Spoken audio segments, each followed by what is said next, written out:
I want to talk about your amygdala and when you're too much connected to your amygdala that you believe every sensation that your amygdala sounds off on. So the amygdala is a protection mechanism. When you're little, you learn not to cross the street or be careful crossing the street, it's dangerous. So when you're an adult, when you get into a street, you're more hyper vigilant, you're more hyper focused.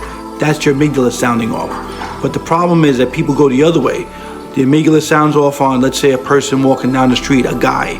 And let's say you got raped as a little girl. And now you see this guy minding his business, but your amygdala is sounding off. And you believe it 100%. And then you think you're dying.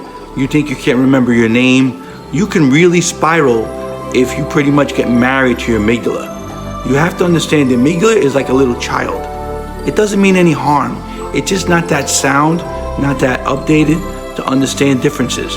Whenever it sees something familiar, it's gonna sound the alarm.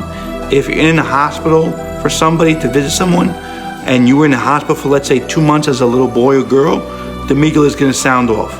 And if you don't know where it's coming from, you start to feel like palpitations, you think you're dying, and if you continuously believe the amygdala, you're in trouble. So what I do is I have an onion form that you fill out that detaches you from the amygdala and makes you see the amygdala from the outside.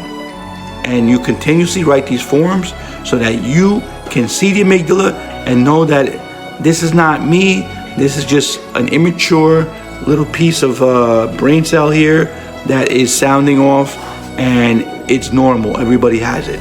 All right, so reach out to me and I can explain more.